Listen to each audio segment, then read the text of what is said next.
Yo, yo, yo! Welcome back sa number one male podcast sa buong Southeast Asia at soon sa buong mundo. Want to support! Podcast. So isa daw General ng Soy Army, ang puso ko nasa magsasaka. Kiko Pangilinan, good job ka sa ginawa mo, pinasa mo batas.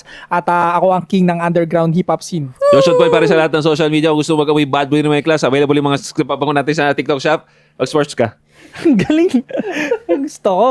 Yung mga bata ngayon ng corny, 6, 7, 8 assets sa lahat ng social media. Supportahan niyo yung YouTube ko, supportahan niyo yung TikTok ko. Medyo nag-grow na yung followers, nakakatawa. Thank you. Nice.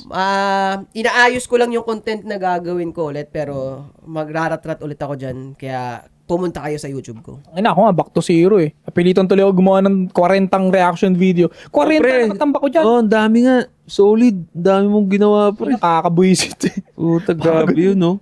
Sabi mo, dapat chill-chill lang ako, pero...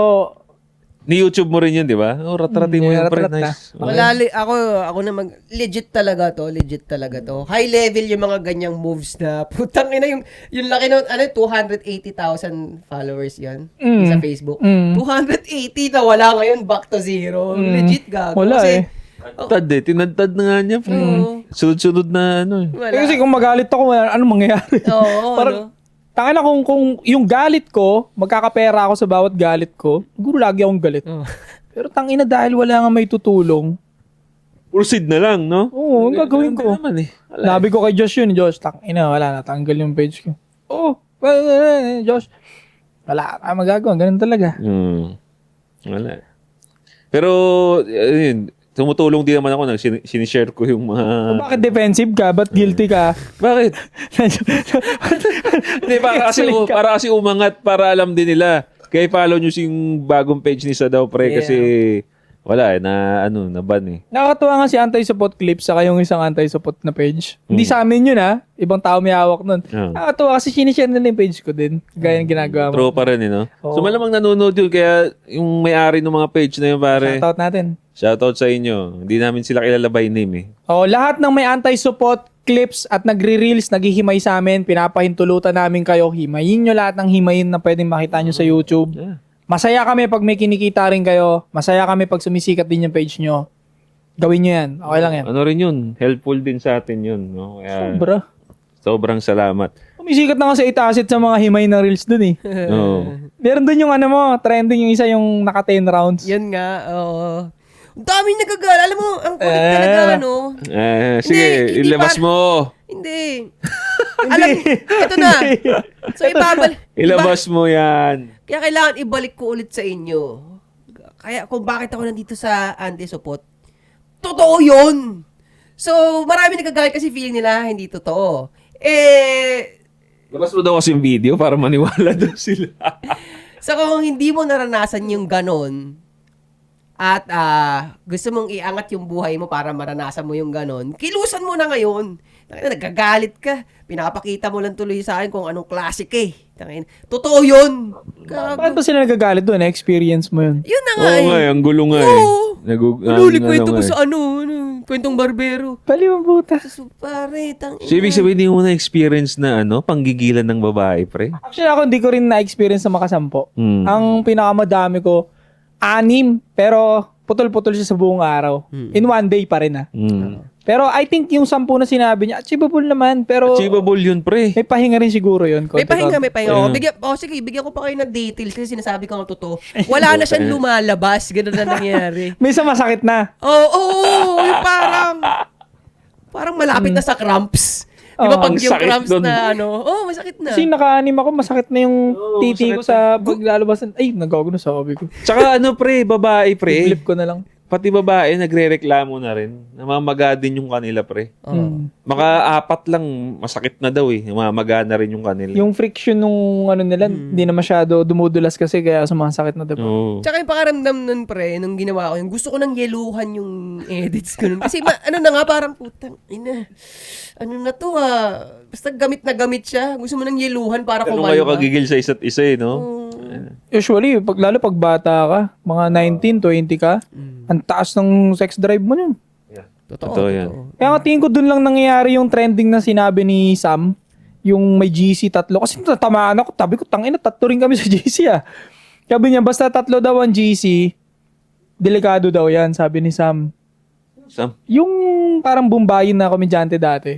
Si Insan? Sinsan, hindi. Basta Mr. si Sam. Nobody? Hindi, isa pa. Yung Sam. sa Boys Night Out, nasa Boys Night Out ba siya? Samway. Samway Oh, G. Sam YG. Oh, yun. May podcast siya, di ba? Sabi niya, pag tatlo yung lalaki si GC na, delikado yan. Parang sinasabi niya, puro bold at babae pinag-uusapan dyan. Just malinis yung sa atin, pero wala tayong ganun. Kaya nga, nag-react video rin ako eh. Ito bahala kayo kung ano isipin ninyo. Kasi matanda na kami para sa ganun, I think. So, bata yung ganun. Yun nga, doon ko nga mako-connect. Siguro yung 19 to 20 years old, tas tatlo lang sila doon. Pwede, kasi nga mataas ang sex drive eh. Pero tinan mo, ako meron akong mga kilala ngayon na in their 40s na. Pero mga ulul talaga yung utak, pre. Ulul, hindi ako magtataka kung merong 40s na sila sa tropahan nagpapasama pa rin ng bold. Oo, parang merong ganun. Kayo ba? Hindi ba kayo nabubullshitan doon, pre? Bullshit talaga. Wala na Ang kaming pangit, ganun. pre, nakukornian ako. May isa akong GC na ganyan, tropa ko rin dati. Ganun ginagawa nila. Basta hindi ako nagpapaka, uy, tangina, alpha male talaga to. Hindi, nakukornian ako eh. O baka masyado na tayo matanda kasi para doon. Hindi, kasing edad ko yung mga yun eh. Bakit wala akong gana mag-share ng ganun? Hindi, ang point ko nga, parang matanda na kasi tayo para sa ganun. Kasi, bakit hindi pa sila tapos doon?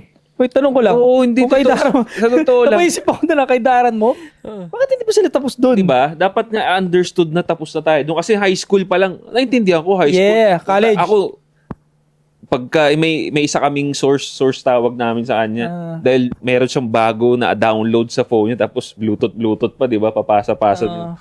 Meron ako dati, si ano pa yun? Yun yung pinaka-jakulero na yun eh. Japanese yun eh. Kalimutan ko yung pangalan. Basta ang cute. Mariosawa. Hindi yun. Mas may cute pa doon si Awi. Awi ang pangalan. Maui.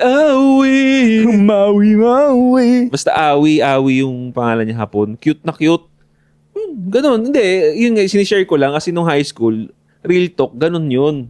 High school, sabihin natin, a little bit of sa college, ganon din. But yung ito, edad ko na 35, sila rin, ganon, 35. Ganyanan pa din. Bakit ganon? Bullshit, no?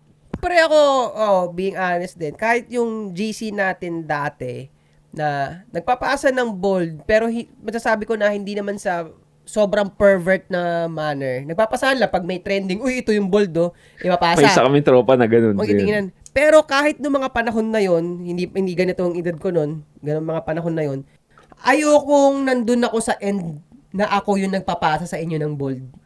Hindi, parang nahihiya ako na, ito yung bold pre, talagang ako sinuod lang. O talaga meron, sige patingin nga. Ganun lang. So, shit, ano talaga?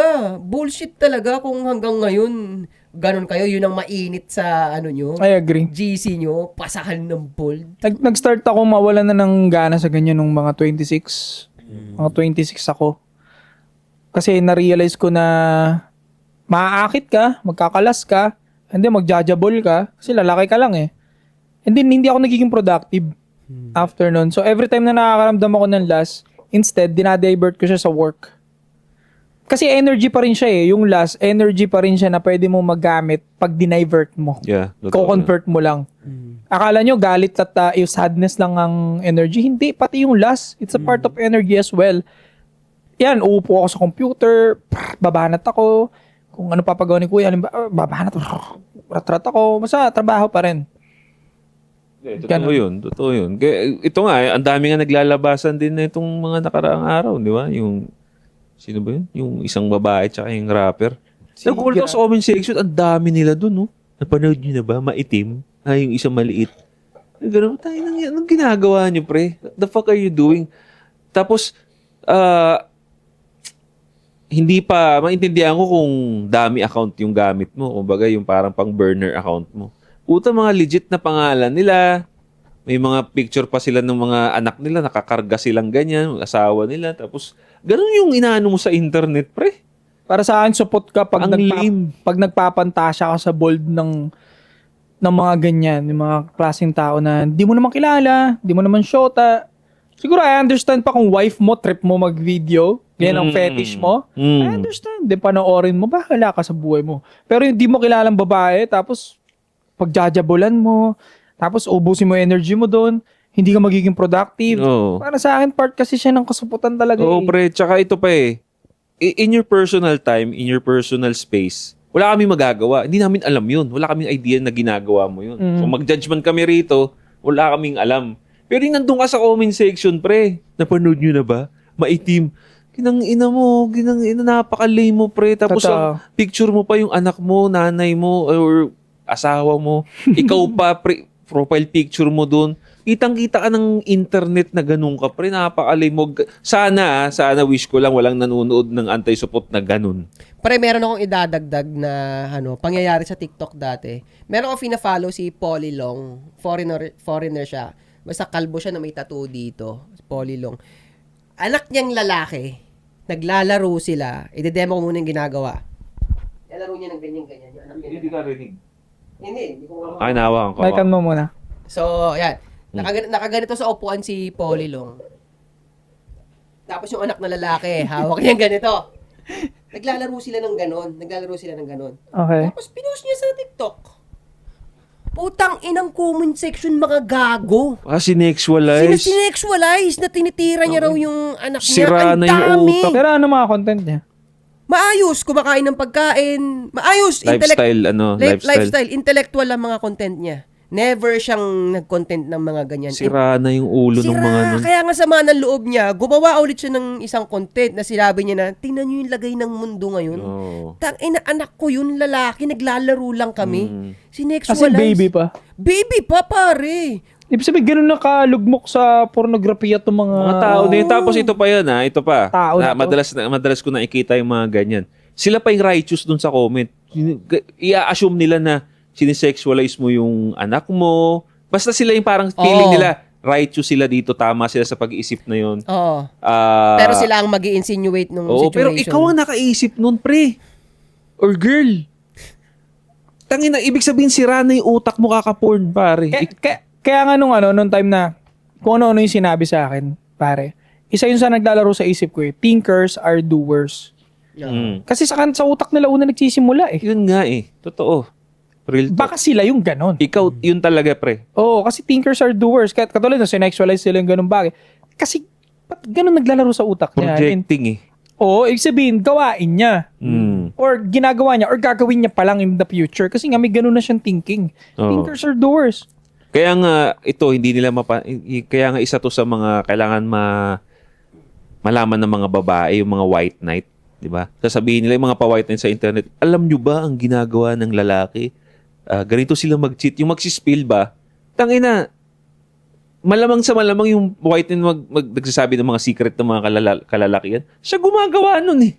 Diba? Oo nga, no? Cheater ka rin eh. Cheater nga, siya, no? siya yung manyak, sasabihin niya, kalalaking tao, sasabihin, alam nyo ba, yung mga GC ng lalaki eh, nagbibigayan ng mga porn yan. Lalaki, Ano straight, tingin mo doon sa ganun nag-snitch? siya yun.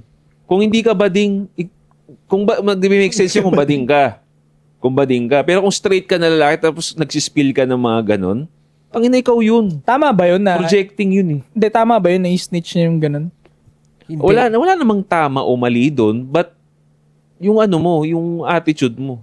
Oo, yun. Oo. Sa bagay, Bakit oo. mo alam? Ibig sabihin, nandun ka si GC. Nandun ka. Tapos isusupulong mo Oo, lahat. paano mo nalaman, di ba? Hindi, may tropa ako, ulul. O, putang inang content Opal. yan. Yun yung content mo, no? Oo. Susubok ka sa White Knight? Tangina White Knight eh. Siguro kung babae pa yun, parang okay. Tangin itong babaeng to ha. Chismisan. Oh, chismis. Pero ikaw lalaki ka, i-snitch mo yung GC ng lalaki na para naman di ka dumaan dyan nung bata ka. Kaya nga yung isa pa kinahinisan ko yung face card daw. Alam niyo ba yung mga gym rat? Bakit laging decline ng face card nila? Tanginong lalaki mong tao, di ba? May pakailam ko sa mga face card na putang ina. Hindi do face card ng kapwa lalaki, no? Oo, badingan po. Gogo. Alam mo tol, kahit gaano kapangit yung kasagutan ko sa isang debate, sa isang video sa internet, never ko pinamintasan talaga yung pangit na itsura ng lalaki. Kasi parang, di ba? Wala na yun. Kumbaga, ako naniniwala ko, once nagamitan mo na ng physical appearance, hindi dun sa logic niya, wala kang substance. Correct. Bobo ka. Correct. Kaya madalas yan, pare, tignan mo, sasabihan sila ni Angry Doc ng mga ganun-ganon. Tapos sasabihin sa kanya, panot ka na, pangit mo. Personal. Wala. Bakit di nyo matira yung sinasabi niya? Wala kang substance. Totoo eh. Ako siguro babanat ko lang yun pag pinunta niya doon yung topic. Katulad nangyari sa amin ni Nico noon. Okay na kami ni Nico ngayon ni Nico David ngayon. Shoutout Nico David. Talaga? Oo, pinunta niya sa sa alpha male daw ako, ganito ganyan. Ba't daw ako sinusundan? So binalik ko sa kanya, alam nga, ikaw, look at your body. Diba? Laki mo. So doon ko siya, nireduction ko siya. Kumbaga, doon lang siya nagagamit. Pero yung directly na atake ka sa mukha, sa itsura, body shame without justification, mali. Pero naging okay din kami eventually and yeah, we're good. Hindi, alam mo kung i-interpret ko yung mga taong didiretso sa itsura, talagang nasisilihan na sila sa presensya mo eh. Nasisilihan na sila. So, titirahin nila yung itsura mo, hoping na natatama at mananahimik ka ng dahil dun. Kasi sobrang, tangina mo! Panot! Tapos, Ay, ganun, napaiyak mo na siya pag gano'n. napaiyak yun. Bata. In Ano short, yung bata? napaiyak mo na. Oo, ganun. Yung mga ganyan, nag-make sense na wala, bobo talaga yung mga yan. Kasi, yung pang-asar pa lang nila, pambata na eh. Ano ba sa tingin mo, maasar ako sa ganun? Tanginang yan, pambatang asaran yun eh. Mas mainis pa ako pag kinorek mo yung logic ko. Kasi yun yung pinaniniwalaan ko. Pero itsura ko. Tapos tama siya? Oo. Oo nga, Oo nga. Talo ako dun. Ito, maganda ring tip para sa mga basher, no? I-state mo yung mismong sinabi niya. Tapos, mag-lay down ka ng facts at logic. Kasi pag panalo ka, pag napanalo mo yun, alam mo yung epekto nun sa akin, halimbawa, kukwestiyonin ko yung buhay ko. Kukwestiyonin ko yun, na panalo ka. Kasi ang grabe nung nagawa mo eh. Yeah. Kukwestiyonin ko yung buhay ko. Yun yung pinakamagandang gagawin nyo. Kaysa pupunta kayo sa itsura. Walang kwenta yan. Pambata yan. Hindi tayo grade school para mainis dyan. Wala. Tanggap mo na ba, Josh, na alpha male misogynistic yung sa atin, sambayanan? Alpha male misogynistic? Wala eh. Kung yun ang tingin mo sa akin eh. Yun ang tingin nila sa atin. Yun ang pag-i-interpret nila sa sinasabi natin. Wala tayong magagawa dun. Naiinis sila kahit batuan nila tayo ng ganyang kung ano shaming, di nawawala yung listener, no? Wala. Kasi, yung sinasabi lang din naman natin, totoo lang din naman eh. Oy, kaya Marami naman ganun eh. Sexist ka daw, misogynist daw si daw, woman hater daw ako. alam nila na wala silang laban eh. Kaya hanggang ganun na lang sila. Ganun. Pagka puro labels na yung binato sa'yo at hindi yung mismong points mo, wala talagang kwenta yun, pre. Pero bakit bobo mag-drive mga babae? Ayaw ko sa kanila. Puro kasi emosyon eh. Kasi emosyon. Puro chismisan eh. Oo. Pero ito pare, meron tayong tanong, pare. Ay, tanong! So, kung meron kayong mga questions, pare, concerns, message nyo ako sa DAO, 8Asset. Babasahin natin yan. Don't worry, confidential naman yan. No? Di mo daw binabasa yung message sa'yo, 8Asset. Hindi, nabasa ko talaga nakapila lang sa dami ng ano. Di actually ako yung sinasabihin.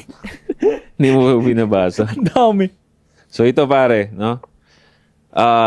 Sir, lagi ako nanonood sa inyo. Ask ko lang, sir, matagal na po ito. 2024, na-experience ko na po kasing pagselosin ng EA. Kasi iniwan ko daw siya, nanonood ako ng sine mag-isa. Sumama ata loob sa akin. Ano bang problema manood ng mag-isa? Minsan, therapeutic yun eh. Hindi naman lagi dapat, hindi naman para sa akin di porket mag-jowa tayo, lahat na ng galaw ko, kasama ka. At the same time, sa'yo rin. I agree. Diba? Medyo yun. So, yun, sine mag-isa, sumama ata loob sa akin kasi inaya ko siyang manood, then tumanggi po siya nung nanood na ako. Pinagseselos ako, kasamahan ko po siya dati sa work. After 2 weeks na pang sasnab sa akin, pinansin po ako. May time na po na sinundo. Ano ba to? Sinundo ko siya sa Pasig. Nag-work po kasi kami dati sa lending as a collector. After ko siyang sunduin, hindi po ako masaya dahil ginawa niya parang tumatak na po sa isip ko, parang tinatamad po ako sa kanya. Nagalit po siya, mga 3 days kaming hindi nag-uusap at ramdam ko yung sama ng loob niya. May time na sinabi niya, ito yung sinabi ng girl, binibigyan ka na nga ng atensyon eh. Okay? Kaya parang ang gulo mo rito, pre. Hindi kita maintindihan. Hindi ko na po siya kinibo noon kahit kasama kami sa work. Di nagpapansinan hanggang naging sila nung guy. Okay. Wait, first impression para siyang naging babae dyan sa ano na yan. Siya ang naging babae. Sino ba yung sender? Lalaki, di ba? Lalaki. Para siya naging babae dyan sa ano na yan. Kwento na yan. So yung guy daw na kaninang sinasabi niya na ginagamit ng babae para magselo siya, naging sila, pre. Di ba?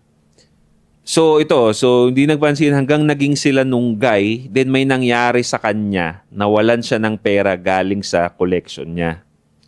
Nung nailipat na siya sa ibang branch, gusto niya akong paghabulin.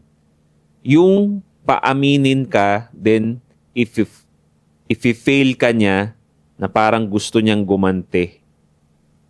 Yung last convo namin, ba't ganyan siya? Makipag-usap sa akin, parang walang kwenta. Then sabi niya, bro, kulang ka sa information, bro. Ang gugulo ng ano mo dito.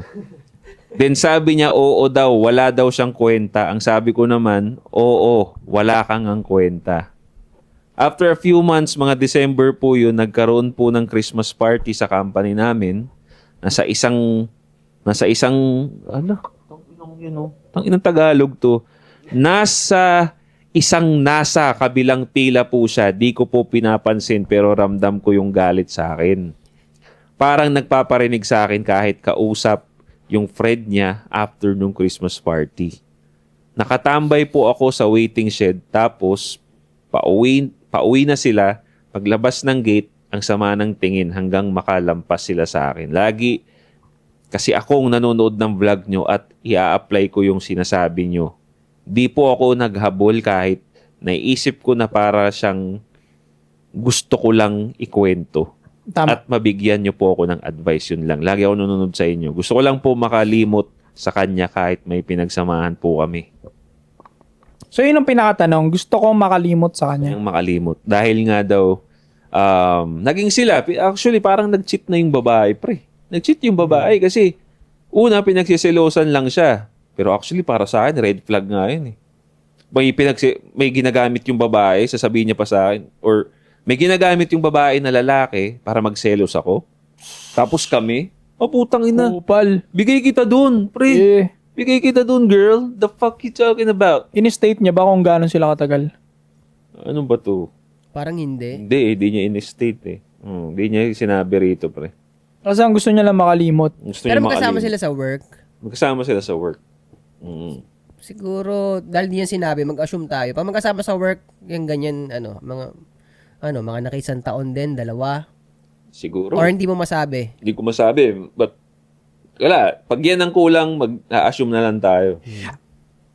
Kasama mo sa work, naging shota mo, naging babae mo. Ang hirap makamove on. Ang dami rin nagtatanong sa akin ng ganyan, tol, na paano ko makaka-move on? Lagi ko siya nakikita araw-araw. Sige nga. Ako may mga sagot din ako dyan kasi syempre na-experience ko yan. Ikaw, Ching, mauna ka. Anong, Ay, may experience if ako. ever, yan. If ever man na meron kang naging jowa, o ex mo na, pre, ex mo na siya sa company, anong mga ways para makalimutan mo siya? Kasi lagi mo nakikita, ang hirap nga naman nun. Hindi. Ako nangyari sa akin yan. Wala eh. Basta ko na nasagwaan ako sa nakita ko sa babae.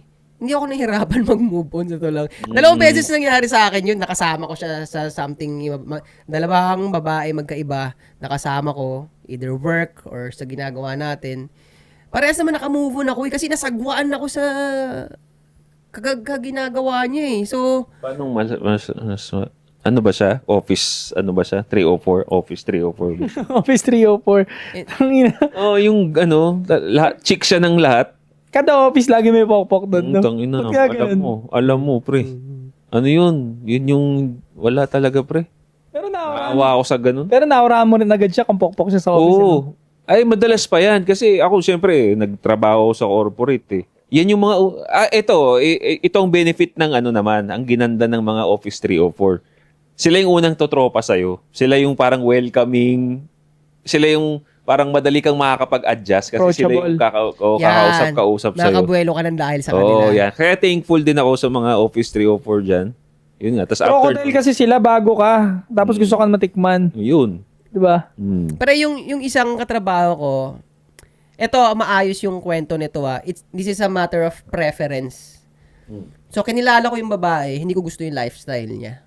O, yan So, pwede naman yun Pwede yun preference mo Hindi mo gusto yung lifestyle, wala naman akong kinuha sa kanya na ikakasira ng buhay niya.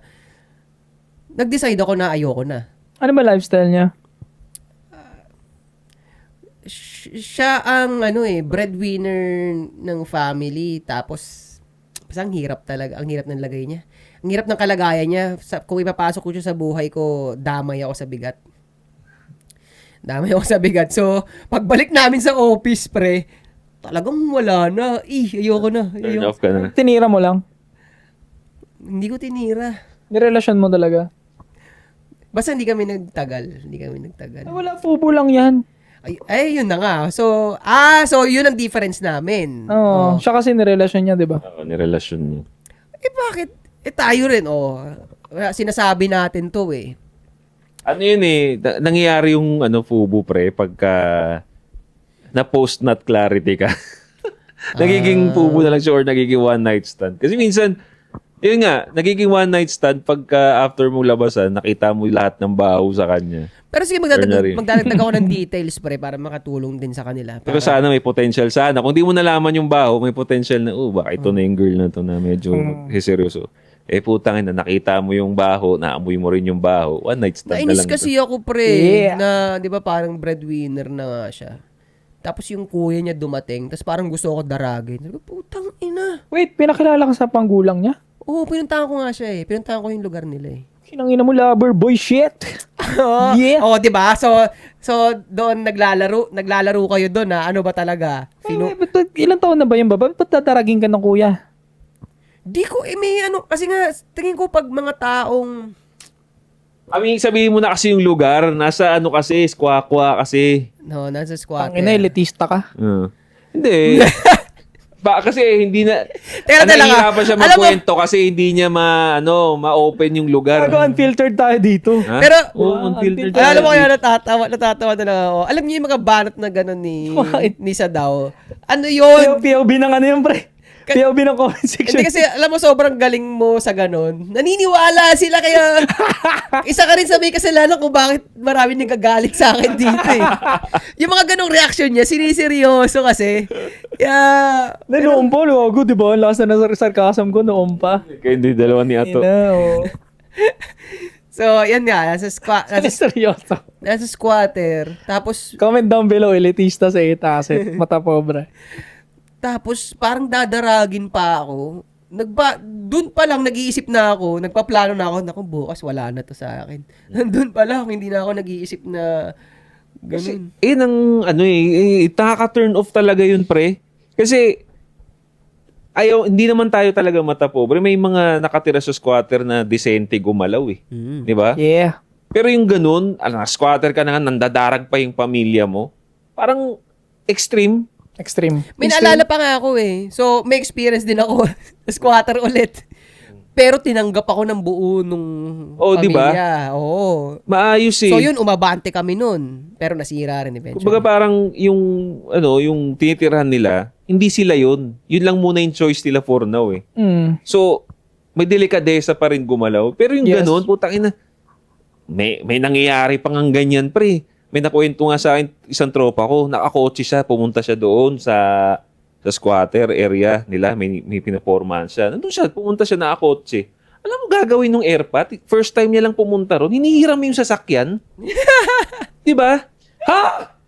Ano ba namang, yun yung walang delikadesa, pre? Yun. Kasi may mga nasa squatter naman, wala. Pagpunta mo doon, merienda ka na. Ganun lang, normal. Iba lang yung bahay nila. Yun lang yun, pinagkaiba yung bahay lang nila.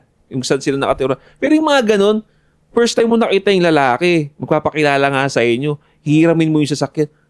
Diyan muna kayo ng anak ko, pahiram muna ng sasakyan. Di ba? Yun ang squatter talaga. Yun ang squatter, yun ang para sa akin Oo. Kasi, pagka nakatira na sa squatter tapos maganda yung ugali, parang nakatira lang yan dyan. Pag maganda yung ugali na nasa squatter, yun lang yung bahay nila. Sa ngayon! Sa ngayon. Sa ngayon! Tatagos yun. Oo. Yung ganong mindset na may maayos na mindset kahit nasa squatter area. Tatagos yun. May potential yun. So, going back lang doon sa question ni pare, no, na paano siya madaling makakalimot knowingly na going back to Honolulu. Knowingly na kasama niya sa work. Sige. O pumorma ng ibang babae o maging addict sa sports. O, mabilis na sagot yun. Ako, yun nga. Madalas ko ding sinasuggest yun sa mga madalas tanong sa akin ng ganyan. Anong gagawin ko, Boss Josh, para magdagdag ka ng something na bago sa buhay mo? Kasi, again, parang pag ikaw, lalaki ka, naapektuhan ka pa rin nung babae na yan, na break naman na kayo or nabasted ka na tapos apektado ka pa rin, kailangan mong ibahin yung perspective mo sa buhay. Paano mo maiba yung perspective mo sa buhay nang wala kang binabago? Hindi nagme-make sense yun, ha? Sige, New Year, New Me. Parang ganun, New Year, New Me. Pag uwi ng bahay, tulog lang. Pasok ulit. Paano mag-New Year, New Me? Mag-New Year, New Me ka pag may bago kang ginagawa sa buhay mo. Same thing. Para maka-move on ka dun sa babae, wala kang choice. Kailangan may ibaguhin ka sa lifestyle mo. Diba? Pag uwi mo, instead na tumambay ka sa office mo, mag-enroll ka dun sa gym, pupunta ka sa gym or sa combat sports. Tapos, dahil nga gusto mo makamove on, di ba? Pag gusto mo makamove on, kailangan talaga mayroon kang bagay na pagkukonsentratan. Which is, kung mag-gym ka, yung katawan mo, papagandahin mo ngayon, diyan ka ngayon magkukonsentrate. Bibili ka ngayon ng mga whey protein, mga ganyan shit, para diyan ka magmo-monitor dito. Pupunta yung attention mo dun sa pagpapaganda ng katawan mo. Sa combat sports naman, kung gusto mo mag-combat sports, paano gumaling? Siyempre, diyan nag-uumpisa yung manonood ka ng mga idols mo. In a way, nawawala yung isip mo dun sa babae. Tapos one day na lang, dahil meron ka ng bagong pinagkakabalan, one day wala nang dating yung babae. Mamaya, doon ka pa makakita ng babae sa bago mong gagawin. Ay, diba? pickleball by Dudut. Pickleball. Madaming chicks doon, pre. Yung kaila Dudut yun nandun sa may Daang Hari, yung maganda sa may Vista Mall. Doon sila sa may Molino Boulevard, pre, sa likod ng kainan. Hindi mo makikita Kailangan mong pasukin ng konti. Okay. Pero, balik ako dun sa yung sinasabi ni Joshua na gano'n, backed up by science yun iyaano ko siya. Tama yun. Ngayon, gawan natin siya ng equivalent sa science.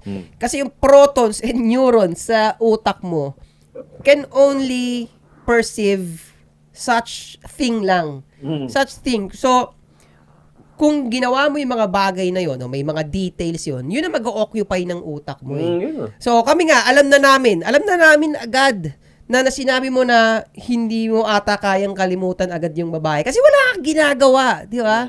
Kaya siya yung tumatakbo sa utak mo. Gumawa ka ng ibang bagay para mabago yung frequency niyan. Saka sabi niya dun sa sulat niya kanina, lagi daw pag nakikita niya yung babae, sinusungitan siya, tinatarayan siya ng mukha, at kung ano-anong expression ng binibigay na masama. Kasi ako nakita The question is, bakit ka kasi nakatingin dun? Yun, exactly. Yun, papunta pa lang dun. So, ibig sabihin, nag-aabang ka rin ng reaction niya. Huwag mo na kasi tignan. Pay attention ka pa rin sa kanya. Oo. Once na makita mong dadaan siya, di ba, magka-office kayo, lalakad siya, magbe-break siya, makita mo siya, tama na yun. Ikaw kasi tinatambayan mo ng tingin. Yun, tama. Alam nung babae na nalalaro ka na niya Nilalaro ka niya. Siguro nagpa-participate ka naman. Pero, sige, iinsultuhin kita ng konti para magising ka. Pinaglalaruan ka Top love. Bigyan mo ng top love. Pinaglalaruan ka nung babae. Hindi mo alam na pinaglalaroan ka nung babae. Yeah. Mukha kang tanga ngayon, di ba? Nakita mo kung paano kanya ginawang puppet dun sa part na yun. Tama. Diba? Para ang puppet. Galing na sa elitista yan. Ginaganong ka, no? Papayag ka ng ganun. Legit. Napapagalaw siya nung babae. Nagiging reactive ba? Tama. Parang ganun. Kasi nagbe-base siya dun sa emosyon ng babae. So, nagiging reactive ka dun sa ginagawa niya. Hindi dapat. Dapat nga hindi na Unang-una, isipin mo na lang, di ba? Pinagpalit ka nga. Tapos, minamind mo pa siya. Siya, wala siya pakialam sa'yo. May ibang edits na siyang sinusubo eh. Ikaw nakatingin ka pa rin sa facial expression niya. Just realize pare yung sitwasyon mo. Ang lame talaga. Papayag ka ba ng ganun? Totoo, isipin mo Kalalaki mong tao. Isipin mo yung kwintas niya yung pendant doon, tumatama na sa itlog ng ibang lalaki. Ay, putang ina naman. Ang sakit naman yan, pre. Isipin mo yung binigay mong pendant. Ang sakit. Sumasampal-sampal na yung initial pendant na binigay mo dun Same. sa itlog nung pare. Ito pa, pre. May nireview akong nag-message sa akin, bro. Ngayon na maiinis kayo rito, gusto pang umalis ng kumpanya, pre. Gustong lumipat ng kumpanya. Iba naman to, yung nag-message sa akin. Same lang ng senaryo. Pero gusto niyang umalis ng kumpanya. Dahil Nga nakikita niya yung babae, hindi niya kaya mag-move on, pre. Napapansin niya yung facial expression para daw nandidiri sa kanya. And mind you, nanliligaw lang siya noon. Binasted siya. hindi niya naging syota. Hindi niya naging syota. Pero sobrang nasaktan siya to the point na gusto niyang umalis ng kumpanya. Tang-inang yan. Sabi ko, putang, napapahirapan mo yung sarili mo dahil lang dun sa babae na ayaw nga sa'yo in the first place. Bakit hindi yung babae ang umalis ng kumpanya niya yun? Naalala ko si Doc eh. Sabi ni Doc, tangina magpapakamatay na dapat ako sa daw. Magbabaril na ako sa ulo nung time na nabroken ako sa asawa ko. 14 years eh. And then na-realize ko, bakit ako yung kailangan mamatay? Ako yung sinaktan eh. Siya na lang dapat ang mamatay. Sabi, hinihiling ko mamatay na siya nung time na yon. Hindi ako nagpakamatay. Sabi. Naalala ko lang kay si Peter Griffin, putang ina. Pero logical no? Parang, pag hawak niya na yung barel, tututok niya na raw. Hindi na-realize niya, ako Pwede yung ba na-broken sa heart. YouTube yan? Pwede ba sa YouTube yan? Hindi, iano ko siya yung Okay. abbreviation lang. Yeah. Na dineklara ko may ganyan. Yeah. So nagtutok siya ng beng-beng, no? Tsaka pa binago no, nasabi na, no? Gagong-gago, di ba? So nagtutok siya, then kinancel niya. Kasi nga na-realize niya na, tangina na, broken na ako, nakuha yung pera ko. Ako pa mawawala, di lalo siya masaya. Parang ganoon din dun, no? Ba't ikaw aalis sa kumpanya? So, parang ikaw mismo nagdo-double loser sa sarili mo. Diba? Dinodouble loser mo yung sarili mo. Natalo ka na nga nung babae, aalisan mo pa yung trabaho mo. Aalis Hindi pa siya ka pa sa nakascore. trabaho. Hindi pa siya nakascore. Puta. Triple pa yun. Di ba? Pero, ma-share ko lang may halong pagyayabang na rin noon. Tagal ko rin sa Oh. corporate world, pare. Nag-agent, nag-SME, alam nyo naman yan, tapos nag-bisor. Hanggang doon lang naman ako. Ang dami ko din ginanyan doon sa office. Pero never in my life na nagkaroon ako ng problema na nandun siya, tapos di ako makafocus. Ang, based on my experience, ilang taon na ako dyan, ilang sandamakmak na EBAB na rin at mga new wave. Yan kasi uso bakbakan dyan, mga new wave eh. Patay ka dyan. Kasi wala pang alam yan sa opisina, di ba? So may knowledge ka, maangas ka, tapos TL ka pa. Ang bilis talaga. Text mo, ganyan, chat mo. Based on my experience, yun lang talaga yung solusyon. Huwag mong tignan. Paano kung maapektuhan sa bagay na hindi mo tinitignan? See? Real talk, pare. Anong reaction ginagawa ng EABAB na yun? Hindi ko nga tinitignan. Hindi naman siya pwede magsisigaw doon, may HR doon. Diba, nanggugulo to. Sabihin ko lang sa HR, tanga na, nanggugulo tong babaeng to. Sobrang crazy na itong putang inan to. Bisor ka pa man din. Malakas-lakas ka ng goal. Oo. Sabihin ko, ganito ba ang tamang ehemplo sa atin? Masisira yung imahe ng kumpanya natin dahil may crazy dito sumisigaw. Hindi ko naman inaano. Diba? Hindi naman valid sabihin niya doon, kasi nabibiter ako. Valid eh. So hindi ko lang tinitignan, tol. Pero I'm sure, masama rin loob ng iba. Kasi yung iba, syempre, pinaglaruan mo lang eh. Hindi mo sineryoso, finubo mo lang, diba? So yun ang solusyon doon. Huwag mong tignan, huwag kang maging reactive sa ginagawa nila. Maganda yun, no? Bago. Kung kaya mong i-friends, tol, ganun eh. Pag nagbiyak kami, kung kaya mo pang i-friends, kahit wag na muna ngayon, sa susunod na lang. Parang, hello, good morning, be professional, diba? Mas okay. Yun lang, mas okay. Yeah, totoo yun. Kasi, hindi rin maganda na...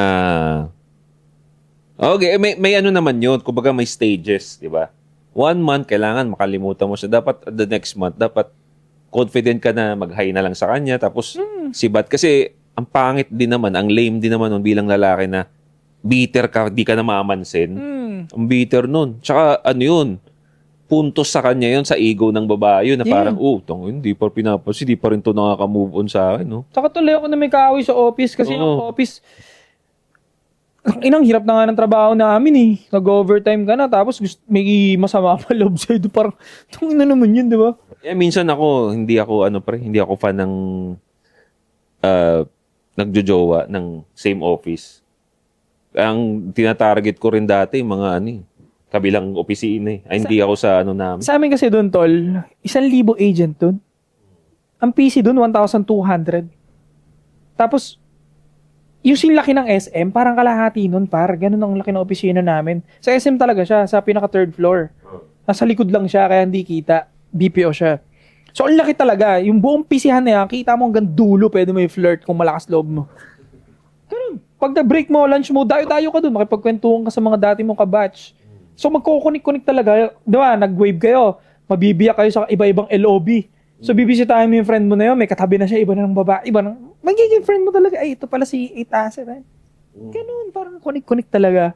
So, hindi mo maiiwasan, especially pag may trip ka rin, hindi talaga maiiwasan eh. Maiiwasan lang siguro if married ka and committed ka na talaga. Pero Even married nga, pre, putang ina, nagbibirahan. So, ano pa ako? Sila pa yung malakas doon, pre. Kasi nga, pareho, sila yung malakas. May kasabihin niya pagka married ka, pagdating mo sa BPO, single ka eh. Legit yun. Malakas kasi dating ng may ka-relationship talaga. Yeah. Iba yung Alam mo, may naalala ko, meron pala akong experience na exactly ganyan. So, yung babae, talagang intentional siya na gusto niyang gamitin yung magpapaselos siya, sasabihin niya yung mga bagay na alam niyang ayaw ko. Talagang kita ko sa kanya, amoy na amoy ko sa kanya na kinukuha niya yung atensyon ko sa ganung paraan, sa ganung way. Meron pang pagkakataon na kung nasaan kami, basta merong event, hindi naman siya kasama sa usapan, talagang pumunta siya doon. Dumisplay siya sa harapan ko. Pero dahil alam ko na yung ganun, wala. Sasabihin ko, in-apply ko rin yung sinabi mo na hindi ko tinitignan.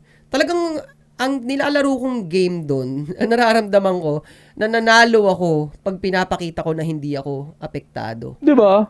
Kasi nakikita ko sa kanya, pre, talagang gusto niya na may maramdaman akong gusto niyang ma-distract talaga ako. Gets. Pati sa social media, pre, kompletong package. Pati sa social media, lahat na ng mapopost niya, ganun. Pero ako, kung ano nonchalant ka lang. Oh, hindi. Ang ginawa ko, kung ano yung angas ko nung kami pa rin, ito nga maganda pag binild mo na talaga na maangas yung buhay mo. Alam mo, ang ginawa ko lang, pre, tuloy-tuloy lang ako. Yun. Hanggang sa, gusto kong i-assume na tinamaan siya dito eh. Basta hanggang sa may pinapost ako dati about boxing na talagang yung angas ko, gagano ko pa rin. Kumbaga hindi natigil yun pa rin.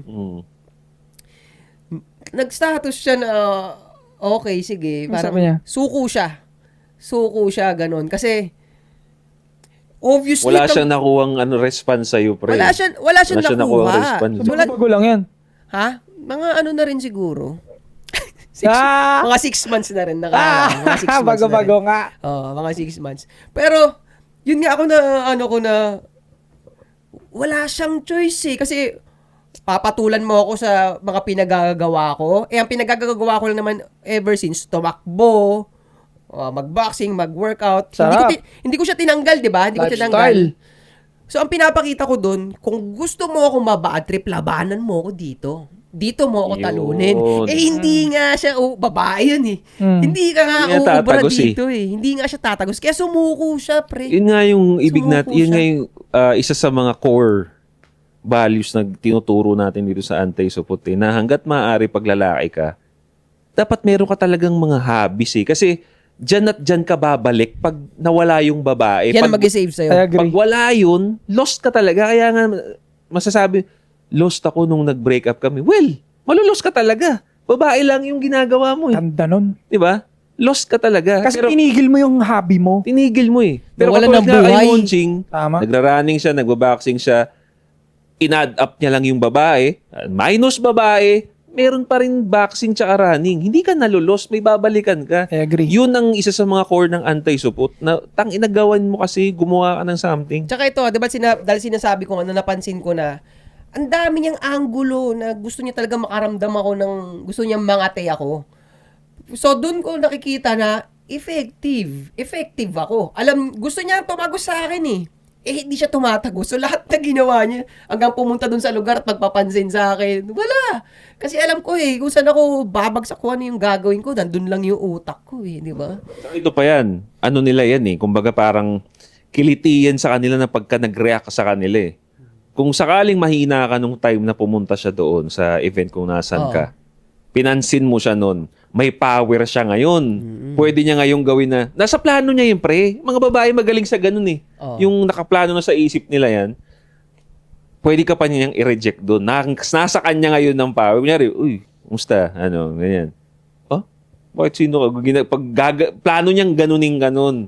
Naghahanap yan sila ng something ng drama, naghahanap ng something na pang-chichismis. Yan. Buti, pag hindi mo pinansin, tanggal ang power talaga nila doon. Yan yung problema ni tropa.